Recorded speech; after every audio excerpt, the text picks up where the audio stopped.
Santi berdiri di depan gerbang besar itu, merasakan campuran rasa kagum dan gugup. Gerbang besi hitam menjulang tinggi di depannya, dihiasi ukiran-ukiran rumit berbentuk bunga dan daun, yang terlihat seperti karya seni mahal. Setiap lengkungan logam tampak dipoles hingga berkilauan di bawah sinar matahari sore yang lembut. Gerbang itu berdiri kokoh, seperti penjaga setia yang menjaga rahasia di baliknya. Melalui sela-sela pagar, matanya menangkap pemandangan halaman yang begitu luas, lebih besar dari apapun yang pernah dia bayangkan. Jalan setapak dari batu alam berliku menuju pintu utama, diapit oleh taman yang dirawat dengan sempurna. Bunga mawar merah dan putih bermekaran dengan warna cerah yang mencolok di tengah hijaunya rumput.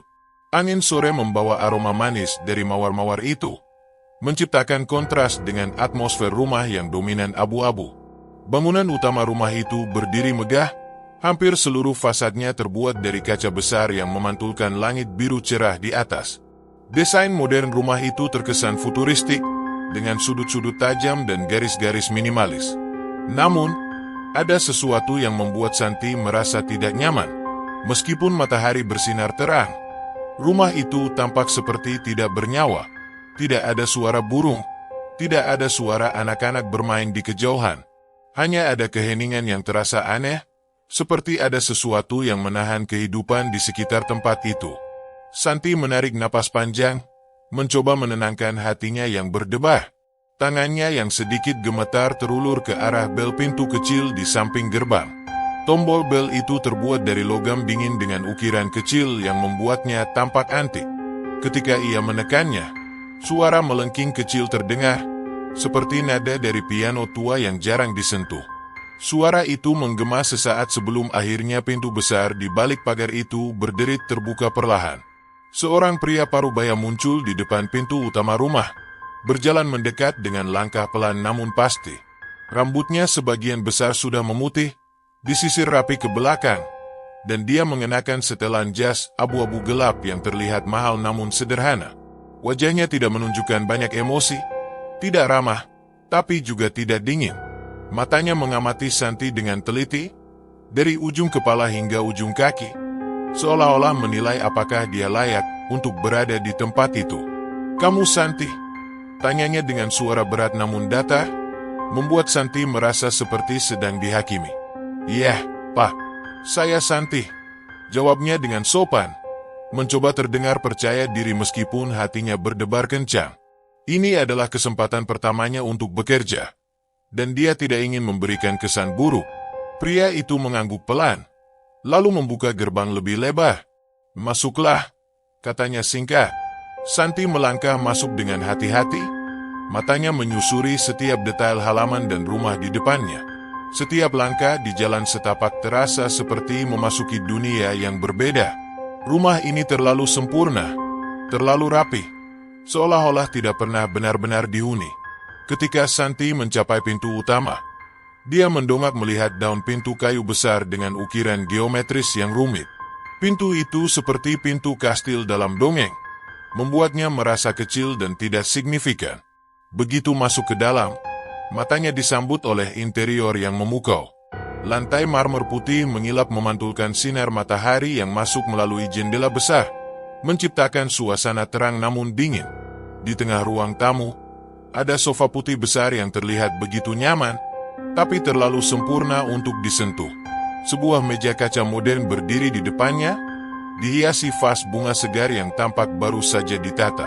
Wangi mawar samar tercium dari bunga-bunga itu, bercampur dengan aroma lilin wangi yang hampir tak terasa. Namun, di balik semua kemewahan itu, ada sesuatu yang tidak bisa dijelaskan. Hawa dingin yang tidak berasal dari pendingin ruangan menyelimuti ruangan, menyelinap masuk ke kulit Santi. Meskipun tidak ada suara aneh, keheningan yang melingkupi rumah ini terasa terlalu pekat, seperti menunggu sesuatu untuk pecah. Langkah kaki terdengar dari arah dapur, dan seorang wanita muncul. Budina, istri Pak Arman, berjalan mendekat dengan senyum tipis. Rambutnya hitam pekat, diikat rapi ke belakang, dan wajahnya cantik dengan kerutan halus di sudut mata yang menunjukkan usia matang. Pakaiannya sederhana, tetapi setiap detailnya memancarkan kemewahan tersembunyi, Sebuah gaun berwarna pastel dengan aksen rendah halus. "Selamat datang, Santi," sapanya dengan suara lembut.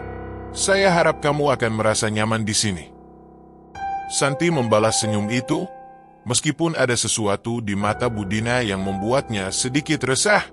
Matanya tampak lelah, seperti membawa beban berat yang tidak terlihat.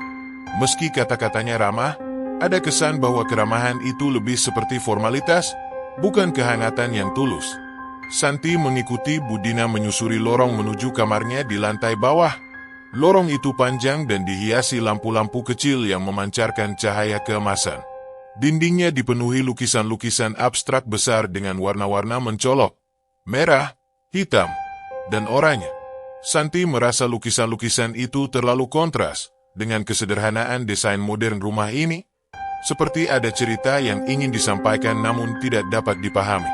Sesekali, suara langkah kaki Santi menggema meskipun lantai lorong itu dilapisi karpet tebal. Keheningan di rumah ini begitu dalam, membuat suara sekecil apapun terdengar seperti gaung di tengah malam. Santi berusaha mengabaikan perasaan aneh yang mulai menggelitik pikirannya.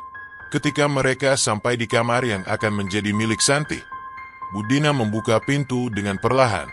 Ruangan itu kecil tapi cukup nyaman. Tempat tidur single dengan spray putih bersih berdiri di satu sudut, ditemani lemari kayu sederhana dan sebuah meja kecil di sebelahnya. Jendela kecil di dinding menghadap ke halaman belakang, di mana pohon-pohon besar tampak berdiri kokoh, mengayunkan daunnya di bawah angin sore. "Kalau ada apa-apa, jangan ragu untuk bilang ya," kata Budina, menatap Santi dengan pandangan yang sulit diartikan. Senyumnya tetap ada, tetapi seperti menyembunyikan sesuatu yang tidak ingin diungkapkan.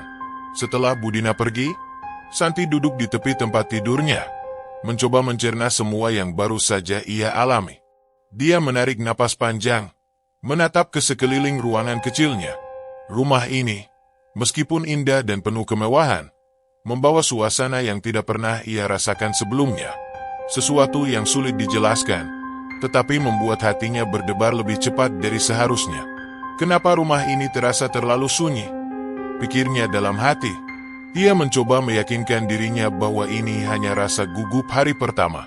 Tapi jauh di dalam hatinya, Santi tahu ada sesuatu yang lebih dari sekadar keheningan.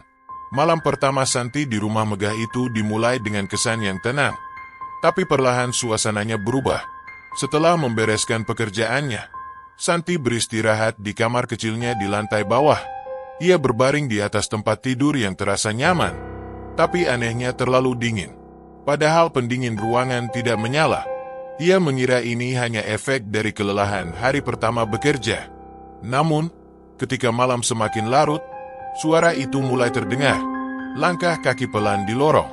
Awalnya, Santi berpikir itu adalah Pak Arman atau Budina. Mungkin salah satu dari mereka masih terjaga.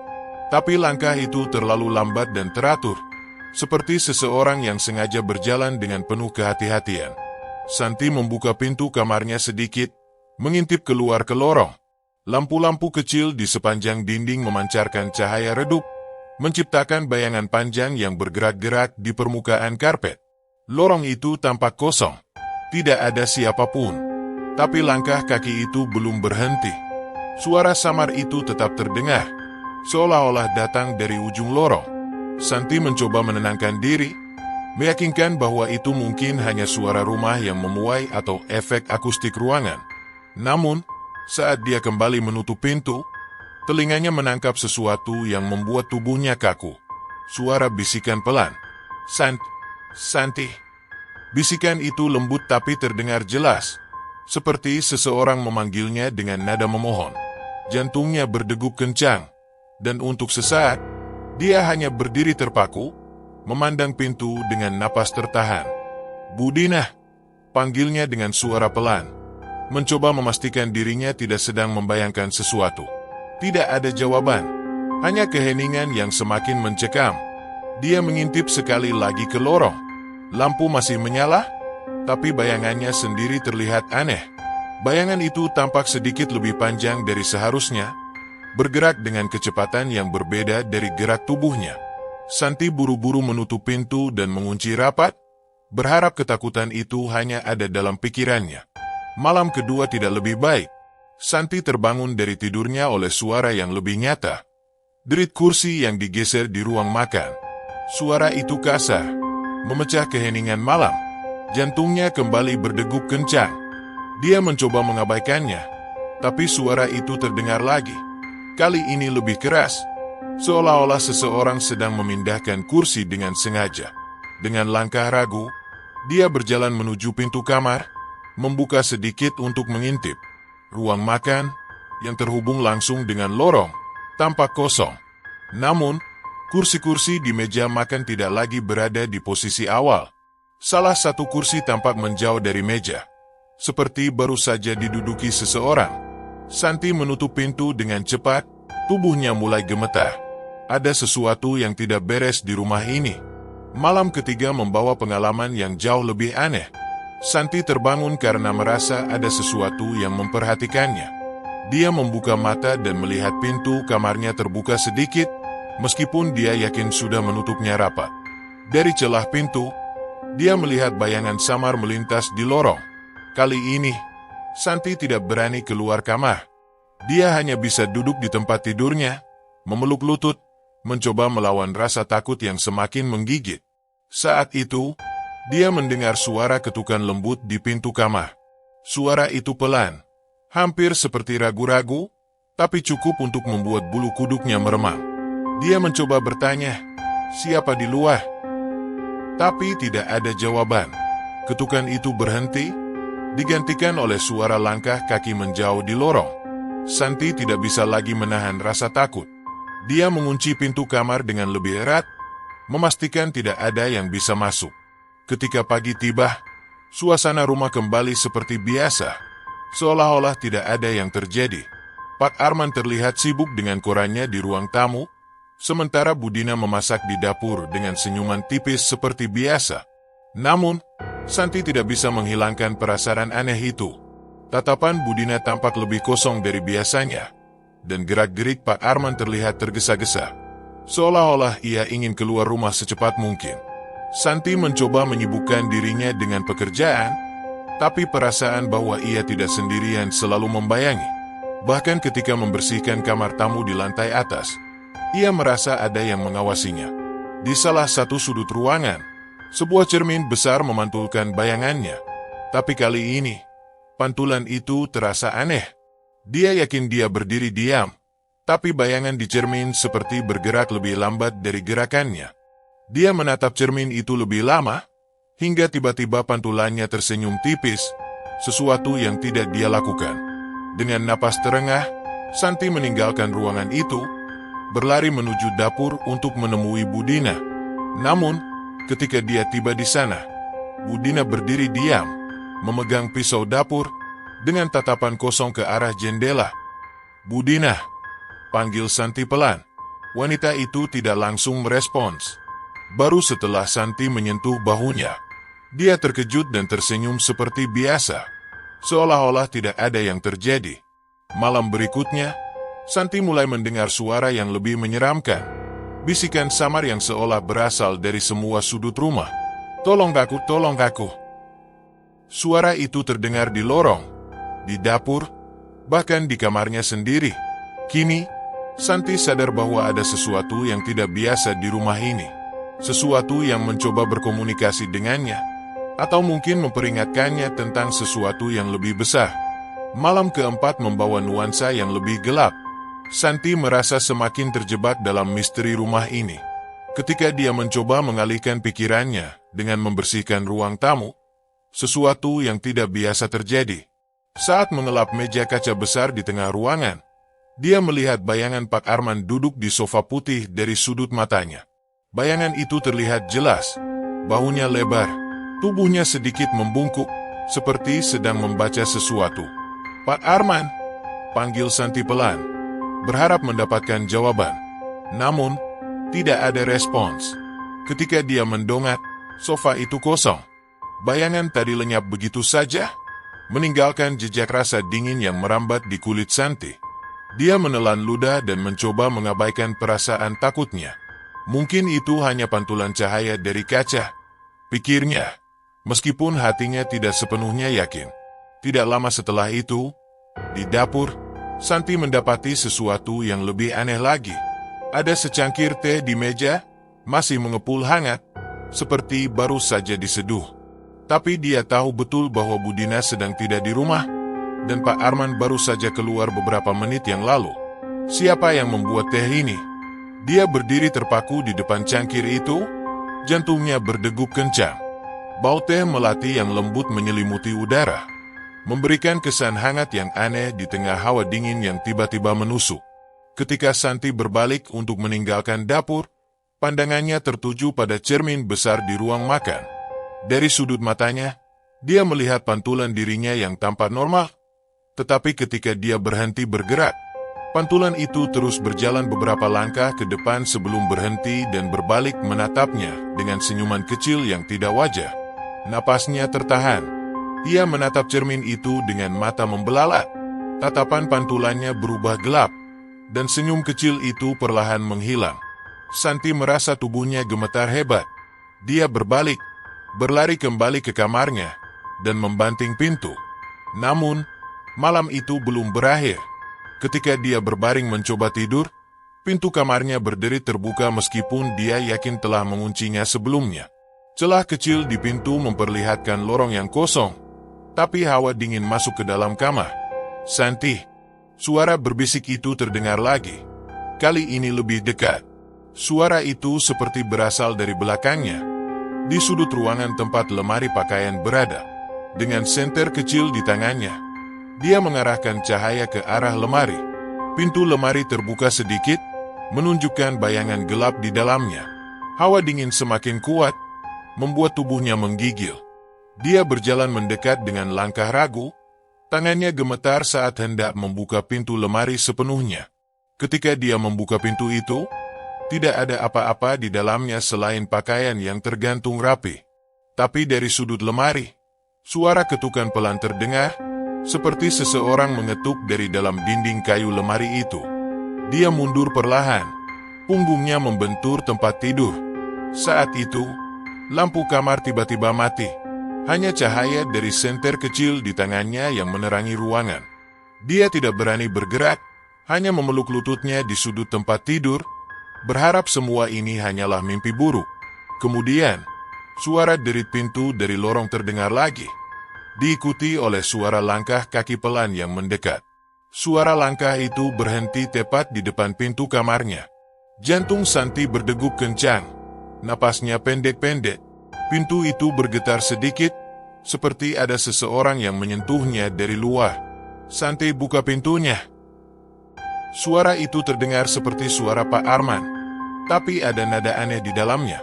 Suara itu lebih dingin, lebih dalam, dan tidak wajar. Dengan gemetar, dia meraih pegangan pintu, mencoba mengintip dari celah kecil. Dia melihat wajah Pak Arman, tapi wajah itu tampak tidak seperti biasanya. Kulitnya pucat, matanya cekung, dan senyum yang tersungging di bibirnya terlalu lebar, seperti sebuah topeng yang retak. Santi menutup pintu dengan cepat, tubuhnya gemetar hebat. "Ini bukan nyata, ini bukan nyata."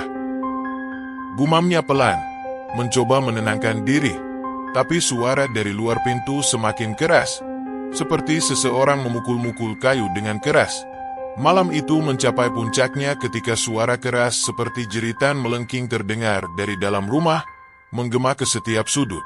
Lampu-lampu rumah berkedip, dan suasana menjadi kacau. Ketika suara itu berhenti, keheningan menyelimuti rumah, tapi hawa dingin yang mencekam masih ada, seperti bayangan yang tidak pernah benar-benar pergi. Santi tidak bisa lagi menahan air matanya. Dia menangis dalam keheningan, berdoa agar malam itu segera berakhir. Namun di dalam hatinya, dia tahu bahwa keanehan ini belum selesai. Sesuatu yang lebih besar sedang mengintai, dan dia hanya menunggu waktu untuk menghadapinya. Malam kelima dimulai dengan cuaca yang buruk. Hujan deras mengguyur rumah megah itu, menciptakan irama monoton di atas atap kaca. Petir sesekali menyambar, menerangi halaman yang gelap dan menciptakan bayangan tajam dari pepohonan. Santi, yang baru saja selesai mencuci piring di dapur, merasa ada sesuatu yang tidak biasa malam itu. Suasana rumah terasa lebih berat, seolah-olah hawa dingin yang biasa hanya menempel di sudut-sudut ruangan kini menyebar ke seluruh tempat. Ketika dia berjalan menuju kamarnya, tiba-tiba listrik padam. Gelap gulita menyelimuti rumah, hanya diselingi oleh kilatan petir yang sesekali masuk melalui jendela besar. Santi berhenti di tengah lorong, mencoba menyesuaikan matanya dengan kegelapan. Perasaannya mulai tidak nyaman. Tidak ada suara selain gemuruh petir di luar, tapi entah kenapa ia merasa seperti ada yang mengawasinya. Dia meraba-raba dinding untuk mencari pegangan. Berjalan perlahan menuju dapur tempat dia tahu ada lilin di laci. Langkahnya pelan, dan setiap gerakannya terasa seperti diserap oleh lorong yang sunyi. Ketika tangannya mencapai pegangan laci, suara langkah kaki terdengar dari ruang tamu. Langkah itu berat, lambat, dan pasti bukan suara Pak Arman atau Bu Dinah, karena mereka tidak pernah berjalan seperti itu. Pak Arman, Bu Dinah, panggilnya dengan suara bergetar, mencoba terdengar tenang, tapi tidak ada jawaban. Langkah itu terus mendekat, semakin keras dan dekat. Hawa dingin tiba-tiba menyelimuti dapur, menusuk hingga ke tulang. Dia berhasil menemukan lilin dan menyulutnya dengan korek api. Cahaya kecil lilin itu menari-nari di dinding, menciptakan bayangan yang bergerak-gerak seolah hidup. Ketika Santi menoleh ke arah pintu dapur, dia melihat bayangan tinggi berdiri di sana, diam tak bergerak. Sosok itu terlalu besar untuk manusia biasa, dengan mata merah yang menyala di tengah kegelapan. Lilin di tangannya hampir terjatuh saat dia mundur dengan napas tertahan. Dalam sekejap, sosok itu menghilang, tapi hawa dinginnya tetap ada. Santi berlari menuju kamarnya, tapi lorong panjang itu terasa lebih sempit dan lebih gelap dari biasanya. Setiap langkahnya terasa lambat, seperti ada yang menahan kakinya. Dinding-dinding di sekitarnya tampak bergerak, mendekat, membuat lorong itu seperti lorong tanpa ujung. Petir menyambar lagi, menerangi sejenak bayangan hitam di ujung lorong. Santi berlari lebih cepat, meski tubuhnya gemetar hebat. Ketika akhirnya dia mencapai pintu kamarnya, dia membantingnya tertutup dan menguncinya rapat. Napasnya tersengal, dan dia mencoba menenangkan diri. Tapi ketukan pelan di pintu membuatnya kembali gemetar. Ketukan itu terdengar pelan, tapi ritmenya konstan, seperti seseorang yang sabar menunggu. Santi buka pintunya. Suara itu terdengar dari balik pintu. Suara Pak Arman, tapi nada suaranya salah. Ada sesuatu yang dingin, hampir menyeramkan dalam cara dia mengucapkannya. Santi mendekati pintu perlahan, mencoba melihat melalui celah kecil. Dia melihat wajah Pak Arman, tapi wajah itu tidak wajar. Kulitnya tampak retak seperti porselen yang pecah, matanya cekung, dan senyum yang terlalu lebar menghiasi wajahnya. Santi mundur dengan cepat, menahan teriakannya. Ketukan di pintu semakin keras, kini berubah menjadi gedoran yang mengguncang engsel pintu. Ketika dia berbalik untuk mencari tempat bersembunyi, lilin di mejanya padam tanpa sebab. Ruangan itu kini benar-benar gelap. Dia berjongkok di bawah tempat tidur, memeluk lututnya sambil mencoba tidak mengeluarkan suara. Tapi dari bawah pintu, dia bisa melihat bayangan kaki yang berdiri di sana. Kaki itu tidak bergerak, tapi dia tahu sosok itu masih di luar, menunggu. Hening sesaat, tapi dari sudut tempat tidur, dia mendengar suara bisikan pelan. "Kau tidak bisa lari." Bisikan itu terdengar seperti berasal dari dalam ruangan, membuat bulu kuduknya meremang. Dengan gemetar, dia meraih senter kecil di dekat tempat tidurnya dan menyalakannya. Cahaya dari senter itu menyoroti lemari pakaian yang kini pintunya terbuka sedikit. Ada bayangan samar di dalamnya, bergerak pelan seperti sesuatu yang hidup. Ketika pintu lemari terbuka lebih lebar dengan suara derit perlahan, hawa dingin menyergap ruangan. Di dalam lemari, tidak ada apa-apa kecuali pakaian yang tergantung. Tapi bayangan gelap itu tetap ada, bergerak seperti asap yang melayang-layang. Santi tidak berani mendekat. Dia hanya bisa memegang senter erat-erat, berharap kengerian itu segera berakhir. Kemudian terdengar suara denting halus seperti gelas yang diketuk dari arah dapur. Denting itu berulang, semakin keras, hingga menyerupai suara kaca yang pecah. Suara itu menggema ke seluruh rumah, dan disusul oleh suara jeritan panjang yang begitu menyayat, seolah berasal dari sesuatu yang bukan manusia. Lampu-lampu rumah tiba-tiba menyala lagi, berkedip-kedip sebelum akhirnya kembali normal. Hawa dingin perlahan menghilang, tapi rasa takut tetap mencekam Santi. Dia berani keluar dari bawah tempat tidur hanya ketika fajar mulai menyingsing. Ketika dia melangkah keluar dari kamar, lorong itu tampak seperti biasa, seolah tidak ada yang terjadi. Tapi dalam hatinya, Santi tahu bahwa rumah ini masih menyimpan kegelapan yang belum terungkap sepenuhnya. Setelah kejadian mengerikan yang dialami Santi, Pak Arman akhirnya mengungkapkan bahwa dia dan Budina telah lama terganggu oleh keanehan di rumah itu. Dengan wajah lelah, dia menceritakan bagaimana mereka sering mendengar suara-suara aneh, melihat bayangan yang tidak dapat dijelaskan, dan merasakan hawa dingin yang menyelimuti setiap sudut rumah. Santi mendengarkan dengan penuh perhatian, meskipun rasa takutnya belum hilang. "Saya sudah mencoba memanggil beberapa orang," ujar Pak Arman pelan. "Tapi semuanya sia-sia. Kali ini, kita akan memanggil seseorang yang benar-benar bisa membantu." Ketika maghrib tiba, seorang ustaz datang. Pria tua itu berpenampilan sederhana namun memancarkan wibawa yang menenangkan. Janggut putih panjangnya dan tasbih besar di tangannya memberi kesan bahwa ia adalah seseorang dengan pengalaman spiritual yang mendalam. Wajahnya penuh ketenangan, meskipun ia tahu akan berhadapan dengan sesuatu yang tidak biasa. "Rumah ini menyimpan energi yang sangat gelap," ujar ustaz setelah melangkah masuk ke ruang tamu. Matanya menyapu sekeliling ruangan, seperti membaca sesuatu yang tak terlihat. "Energi ini bukan hanya gangguan biasa. Ada niat jahat yang telah tertanam di sini." Santi, Pak Arman, dan Budina duduk bersila di lantai, sementara sang ustaz memulai ritualnya. Ia menyalakan dupa, yang asapnya perlahan mengisi ruangan dengan aroma harum.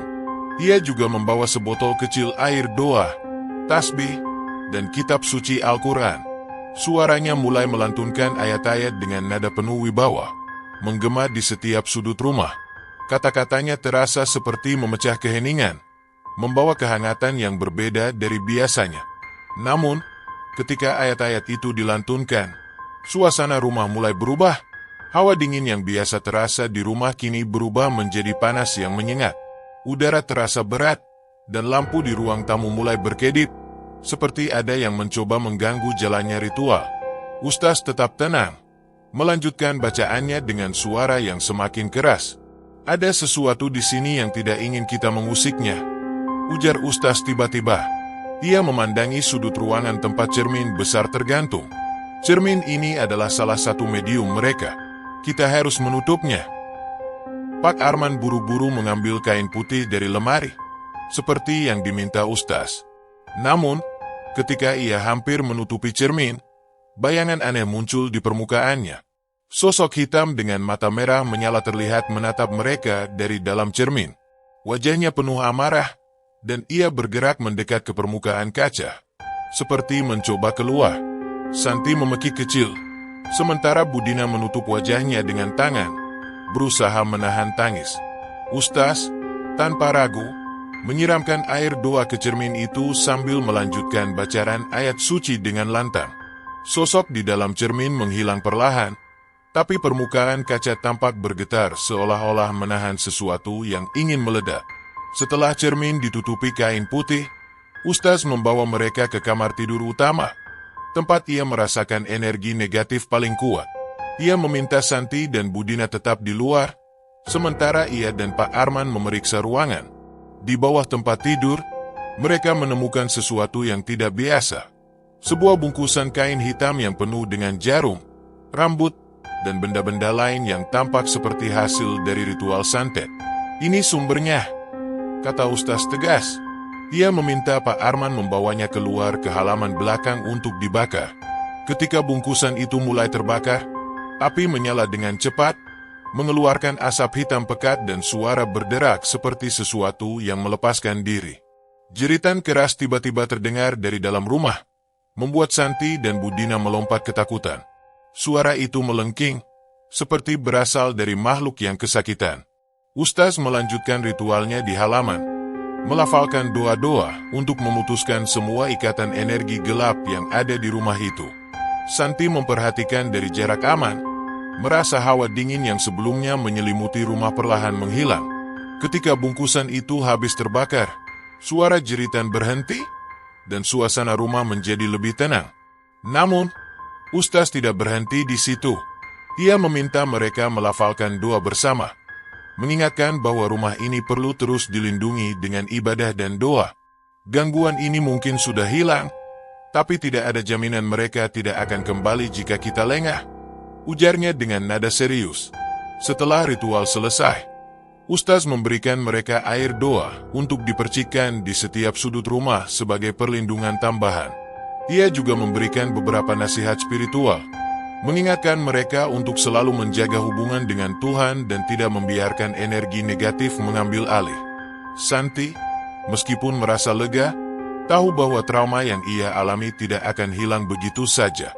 Ketika ia berjalan keluar dari rumah keesokan harinya, ia melirik ke arah jendela lantai 2 untuk terakhir kalinya. Di sana, samar-samar, ia melihat sesuatu bergerak. Sebuah bayangan gelap yang perlahan memudar ke dalam kegelapan, seperti peringatan bahwa kegelapan itu mungkin belum sepenuhnya pergi. Setelah ritual pemurnian selesai, rumah itu terasa jauh lebih tenang. Hawa dingin yang biasanya menyelimuti ruangan kini lenyap, digantikan dengan kehangatan yang perlahan mengisi tempat itu. Pak Arman dan Budina tampak sedikit lebih santai, meskipun gurat kelelahan masih terlihat jelas di wajah mereka. Santi, yang kini sudah tidak lagi tinggal di rumah itu, masih menyempatkan diri membantu mereka merapikan rumah yang berantakan. Namun, meskipun suasana tampak damai, ada sesuatu yang tetap terasa ganjil. Rumah itu, dengan segala kemegahannya, seolah menyimpan sisa-sisa dari sesuatu yang tidak sepenuhnya pergi. Ketika Santi membantu membersihkan ruang tamu, ia merasa seperti ada yang mengawasinya. Meskipun ia tahu itu hanya pikirannya, perasaan itu terlalu nyata untuk diabaikan. Cermin besar di ruang makan, yang sebelumnya menjadi pusat keanehan, masih ditutupi kain putih. Santi memperhatikan kain itu sesekali bergerak sedikit, seolah tertiup angin. Meskipun tidak ada jendela yang terbuka, setiap kali kain itu bergoyang, ia merasa bulu kuduknya berdiri. Mungkin ini hanya sugesti, gumamnya pelan, mencoba meyakinkan dirinya sendiri. Budina mencoba menciptakan suasana normal dengan memasak di dapur. Aroma makanan hangat memenuhi rumah, memberikan kesan kehidupan yang lebih nyata. Namun, ketika ia meletakkan piring-piring di meja makan, tangannya bergetar sedikit. "Terima kasih sudah membantu kami, Santi," kata Budina dengan suara lembut, tapi matanya masih menyimpan bayangan ketakutan. Pak Arman duduk di sofa dengan korannya, mencoba terlihat santai. Namun, sesekali ia melirik ke arah jendela besar di ruang tamu, seperti mencari sesuatu. Tawa kecil antara dia dan Budina mulai terdengar kembali, tapi ada jeda panjang dalam percakapan mereka. Seperti ada dinding tak terlihat yang tetap memisahkan mereka. Santi, yang sudah bersiap untuk pergi, memutuskan untuk berjalan menyusuri lorong untuk terakhir kalinya. Lorong itu sekarang terang benderang, tapi suasananya tetap membuatnya tidak nyaman. Dindingnya masih dipenuhi lukisan abstrak besar yang terasa mencolok, dan meskipun rumah itu kini hangat, ia merasa seperti setiap langkahnya diikuti oleh sesuatu yang tak kasat mata. Ketika Santi berhenti di depan pintu kamarnya yang dulu, ia menatap gagangnya dengan perasaan campur aduk. Kenangan malam-malam yang penuh kengerian muncul kembali, membuatnya ingin cepat-cepat pergi. Namun, sesuatu menarik perhatiannya, bayangan samar yang bergerak di ujung lorong. Ia menoleh dengan cepat, tapi tidak ada apa-apa di sana. Cuma perasaan saja, pikirnya sambil memegang napas. Di ruang tengah, cermin besar masih menjadi pusat perhatiannya. Tatapannya terpaku pada kain putih yang menutupi cermin itu, seolah-olah ada sesuatu di balik kain itu yang menunggu untuk muncul. Ketika ia mendekat untuk memastikan kain itu tetap terpasang rapi, sudut kain sedikit tersingkap. Di dalam cermin, Dia melihat pantulan dirinya sendiri. Tapi ada sesuatu yang berbeda. Tatapan pantulan itu kosong. Dan senyum tipis yang terbentuk di wajahnya bukan miliknya. Santi melangkah mundur dengan cepat, menutup kain itu dengan lebih rapat. Jantungnya berdegup kencang, tapi ia tidak mengatakan apa-apa. Mungkin hanya imajinasinya, pikirnya, meskipun rasa tidak nyaman itu tetap tinggal. Ketika Santi akhirnya keluar dari rumah, ia menarik napas panjang, mencoba menghilangkan semua perasaan cemas yang masih tersisa. Pak Arman dan Budina berdiri di depan pintu, mengucapkan terima kasih dengan penuh kehangatan. "Kamu sudah membantu kami lebih dari yang bisa kami bayangkan," kata Budina. Suaranya bergetar sedikit. Santi hanya tersenyum kecil, tidak ingin mengungkapkan apa yang masih ia rasakan. Dalam perjalanan pulang, ia melirik ke arah rumah itu untuk terakhir kalinya. Dari jendela lantai 2, ia melihat sesuatu bergerak. Sebuah bayangan samar yang perlahan menghilang ke dalam gelap. Bayangan itu terlalu nyata untuk diabaikan, tapi Santi memilih untuk tidak memikirkannya lebih jauh. Ketika ia akhirnya sampai di rumahnya sendiri, ia merasa lega bisa berada di tempat yang lebih aman. Namun, di sudut pikirannya, ia tahu bahwa kedamaian yang dirasakan di rumah Pak Arman dan Budina hanyalah sementara. Sesuatu yang lebih besar mungkin masih mengintai, menunggu saat yang tepat untuk kembali. Kedamaian itu seperti benang tipis yang siap putus kapan saja.